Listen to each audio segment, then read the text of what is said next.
Hello there guys, Nintendo Fanatic here and welcome to my review of the Gamestick. This is an independent console that came out about a year or two ago. Doesn't exactly look like a console, but we'll get into that in a bit. This was the first project I knew about that was funded by Kickstarter. Once it got enough funding, it was put into production. The original Kickstarter model was black and green. This is the white factory model which came out once it reached its target. First, I'm going to look at the Gamestick itself. This is actually the console, believe it or not. It looks like a USB cable, no bigger than the size of a pack of gum. That's because it's not actually a pack of gum. It would be cool if it was. Probably get more out of it. But here we have a micro SD card, which I bought. This didn't actually come with the console. It goes into the side there, and it allows for extra storage space when downloading games. But it is a portable game server. The HDMI cable here, not HDMI cable, sorry, a HDMI USB port, plugs into the back of your television. This allows you to play the games directly from the back of your TV on this machine onto your television, just as you would expect. Has the Gamestick logo, fully vented on the side, USB charge cable to keep it running, and as I said, this is where the games will be. Well, ladies and gentlemen, here is the controller. It's actually a Bluetooth powered controller. This can be a problem. If you have any other Bluetooth device active at the time, it can cause interference, meaning it will cause lag, button delays, or just this console will cut out, like the controller will cut out in general. So that it already has its downsides, but we're not going to knock it just yet. We're going to see when we get to the games themselves. We have a left trigger here, we have a right trigger, these are the analog sticks, we have a standard D-pad, the full power button, a charge port, a back button, a start button, a reset button, and then we have the A, B, X and Y buttons serving as an X, triangle, circle and square on a PlayStation controller. Pretty much the same. We also have left and right bumpers, and if we look, this is where actually the housing for the console actually goes, in there. If you look carefully, you can see a pair of eyes. So that's just the quick overview of the controller and console themselves. As I said, we're going to see if it's actually worthy of being a console. It was backed by Kickstarter, it had some interesting stuff about it, it can play games, it has a built-in media device, you can buy games for it online. Now we're going to get into see what the games are actually like. Are they really just generic crappy mobile games, or do they have something to offer for a standard retail price? Let's find out. So here we have, this is Repulse. It's a kind of standard arcade shooter, really. Well, it's kind of a racing game. You're kind of just driving around, from what I understand. I'm going to do a race for you guys. I'm not going to play the whole thing. I'm going to play as the actual ship you see on the front cover. 3, 2, 1, go. So your kind of aim is to kind of drive around whimsily, and your aim is to match the colours. So because they're red, I have to hit 3 reds in a row. If I hit red, I get a momentary boost of power. I missed that red there. And you kind of hold down the A button to kind of give like a boost. And I missed that one. You're kind of driving around. It's your standard like pod racer kind of game. If you guys have played like the old Star Wars pod racing games, you'll know all about this. A pretty standard indie game. By no means is it expensive. A fun game to play if you have the time.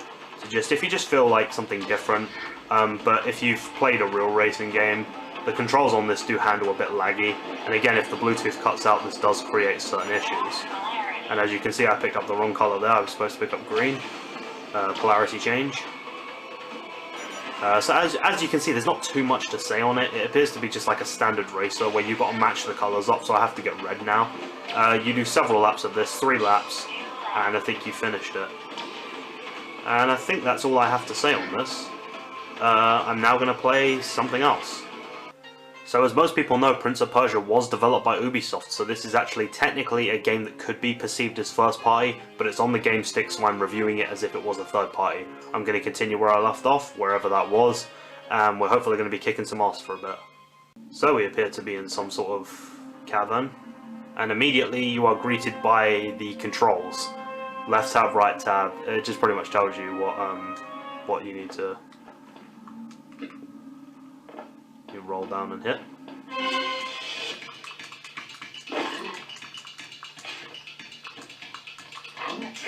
Hit him.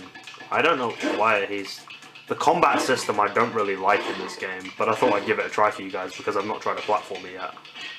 Is he going to hit him or not? Nope, he's just going to turn his back to him. Nope. Persia, or whatever your name is, turn around. Hit him!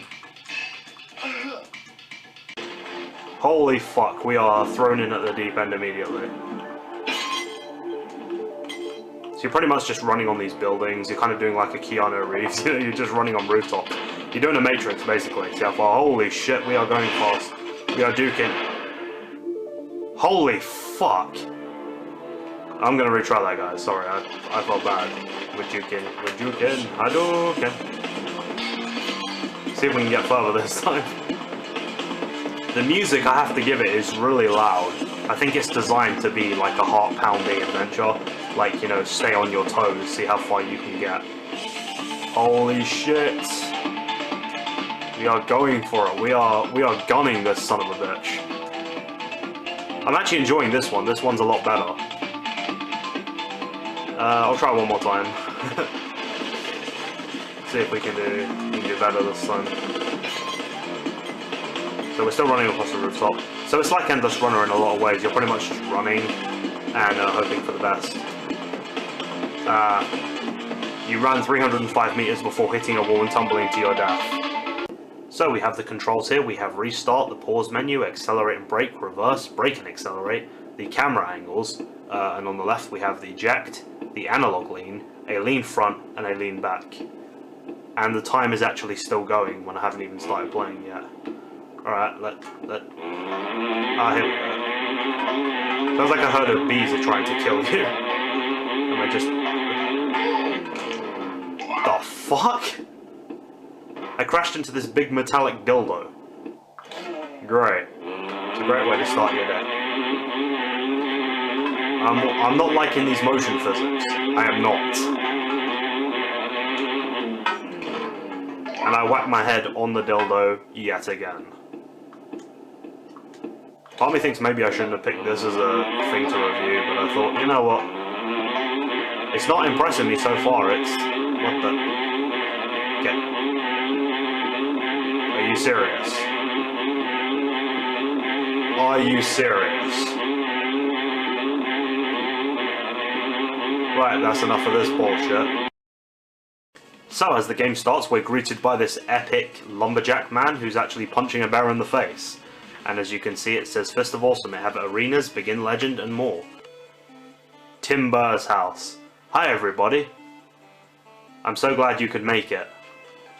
So basically, tonight we're going to party like it's 1969. So the game, from what I understand, there's an alternate reality where bears have taken control of the universe. And it's like an arcade-style beat-em-up, portrayed in either... I think it's supposed to be 16-bit, but I'm not sure. The art style is definitely pixel-based. So yeah, it's pretty much a beat-em-up. So there's not too much to say. You just beat the crap out of enemies till the end of the level, where you fight a bear boss. There is bear nudity, there are strip clubs, there are puns, there is crude humor. But, you know, this game wasn't that expensive.